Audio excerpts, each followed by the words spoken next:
Hello friends, welcome to my channel garden art. और friends, आज इस वीडियो में मैं आपके साथ एक नया प्लांट लेके आई हूँ। ये बहुत ही सुंदर फॉलिएज वाला प्लांट है।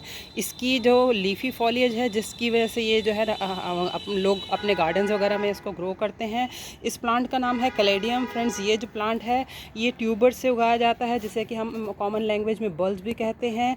तो इसके जो है नर्सरीज़ वगैरह में इसके बल्ब मिल जाते हैं, या जहाँ से हम लोग अपनी कंपोस्ट वगैरह लेते हैं वहाँ पर भी इसके बल्ब वगैरह मिल जाते हैं। और फ्रेंड्स, इसके जो ट्यूबर्स होते हैं कुछ इस तरह से होते हैं। देखिए फ्रेंड्स, ये जो है ये वाइट कलर की है, ये इसकी आइज़ है। तो इसमें से जो है इसके नए नए स्प्राउट्स निकल के आते हैं। और इसको जो है हम जिस वक्त हम इसको ग्रो करते हैं तब हमें इसे जो है सॉइल में थोड़ा सा हमें ज़्यादा इसको डीप नहीं लगा के रखना चाहिए।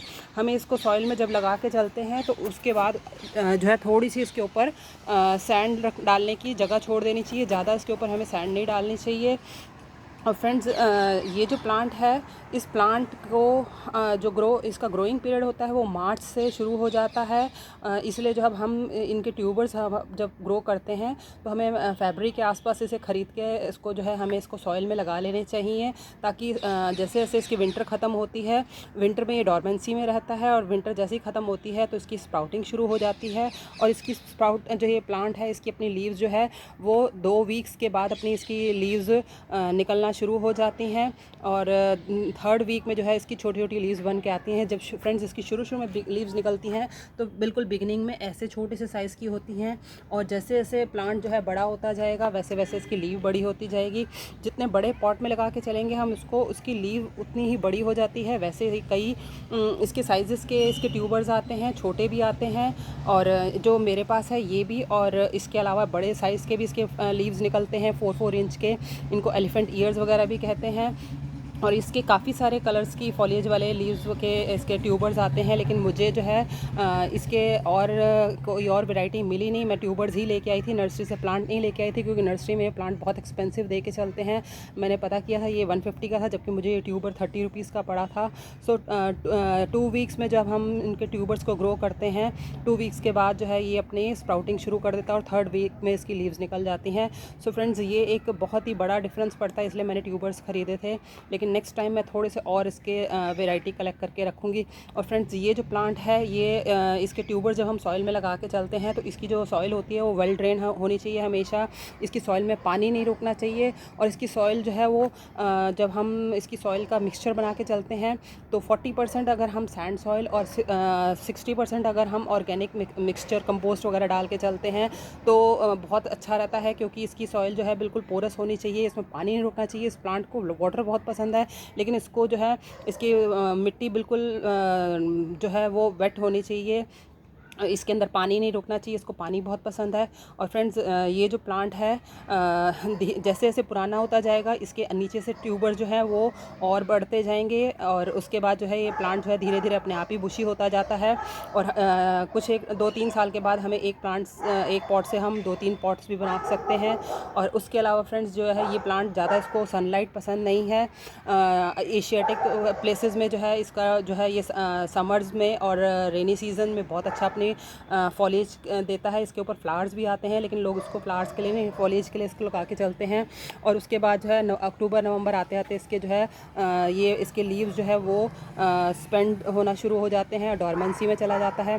फ्रेंड्स, बाकी जैसे जैसे ये जो है इसकी लीव्स जब पुरानी होती जाती हैं तो हमें इसकी लीव्स को प्रून कर देना चाहिए, क्योंकि अगर हम इसकी लीव्स को नहीं काटेंगे तो वो इसकी एनर्जी को लेके चलेगा। जैसे फ्रेंड्स, ये मेरा है, इसकी मैंने पहले पुरानी लीव काट ली थी, लेकिन इसका नीचे वाला पार्ट रह गया है, तो इसको भी मैं काट लूँगी तो ये इसकी एनर्जी को लेना बंद कर देगा। और जब नई लीव्स आएंगी तो उसकी एनर्जी उसमें डिस्ट्रीब्यूट हो जाएगी।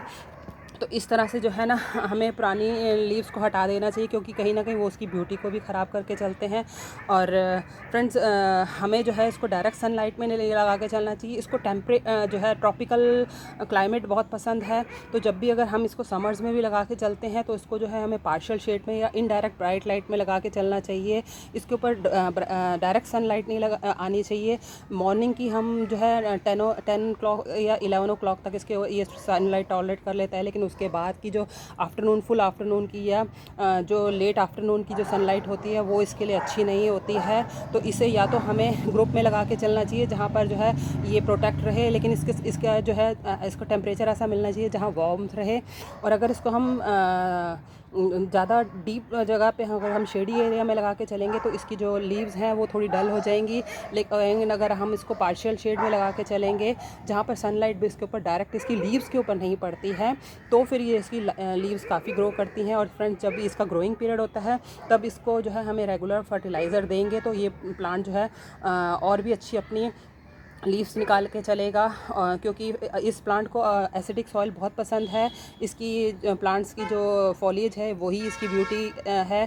तो हम इसको जो है किसी तरह का, मैं हमेशा ऑर्गेनिक फर्टिलाइज़र यूज़ करती हूँ। तो मैं कभी कभी इसके अंदर जो हमारा मस्टर्ड केक लिक्विड फर्टिलाइज़र है वो इसके अंदर डाल देती हूँ 15 डेज़ में या 20 डेज़ में। और बाकी और ज़्यादा ज़रूरत नहीं है। जब हम इसका सॉइल मिक्सचर बना के चलते हैं तब हम जो है इसके अंदर ऑर्गेनिक जो कंपोस्ट डालते हैं वही इसके लिए सफिशिएंट है।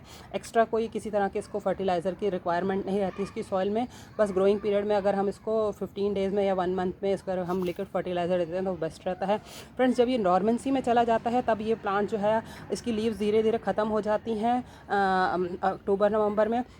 तब हम इसको वाटर देना कम कर देना चाहिए। अगर हम इसको सेम पॉट में भी लगा के चलते हैं तो इसको जो है हमें थोड़ा सा इसको जो है ठंड से बचा के रखना चाहिए। और इसको जो हमें थोड़ा सा ऐसी जगह पे रख देना चाहिए जहाँ पर इसका टेम्परेचर 10 डिग्री से नीचे ना जाए। और इसका वाटर देना भी बंद कर देना चाहिए। और जैसे जैसे ये जो है फरवरी मार्च आएगा, इसके ऊपर से अपने आप ही इसकी स्प्राउटिंग शुरू हो जाती है। और अगर हम इसको किसी भी ऐसे दूसरे प्लांट्स के साथ लगा के चलते हैं तो हमें ऐसे प्लांट के साथ इसको लगा के चलना चाहिए जिसकी वाटर रिक्वायरमेंट ज़्यादा ना रहे। जैसे कि सीजनल प्लांट्स होते हैं तो वो सीजनल प्लांट्स को जो है उनकी वाटर रिक्वायरमेंट नहीं रहती है। जैसे समर के है हमारे मॉस रोज़ वगैरह, तो उनको पानी कम रिक्वायरमेंट रहती है।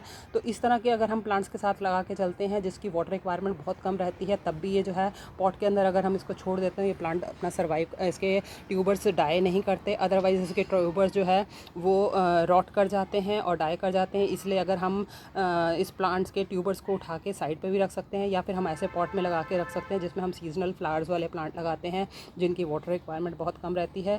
फ्रेंड्स, ये एक मस्ट होना चाहिए प्लांट गार्डन में, क्योंकि जो कभी कभी हमारे गार्डन में अगर फ्लावर्स नहीं होते हैं तो फॉलिएज जो है वो बहुत मैटर करती है, हमारे गार्डन की ब्यूटी को एनहांस करती है। जैसे कि फ्रेंड्स ये देखिए, इसके ऊपर जैसे रेड कलर की जो इसकी वेन्स के ऊपर जो रेड कलर है वो इसकी ब्यूटी को और सुंदर बना रहा है। जैसे जैसे इसके लीव्स बड़े आते जाएंगे और ये ब्यूटीफुल लगेगा। जैसे फ्रेंड्स ये भी देखिए आप, इसमें काफ़ी सारे कलर्स हैं, ग्रीन, वाइट वो और रेड कलर। तो ये प्लांट अगर हम 1-2-3 पॉट्स भी अगर हमारे गार्डन में रहते हैं तो हमारे गार्डन की ब्यूटी को एनहांस करते हैं और एक तरह का कहीं ना कहीं गार्डन का अट्रैक्शन पॉइंट भी बना रहता है। फ्रेंड्स, आपको मेरी वीडियो कैसी लगे? अगर अच्छा लगे तो इसे लाइक कीजिए, सब्सक्राइब कीजिए और साथ में कमेंट्स भी कीजिए। Thank you, bye.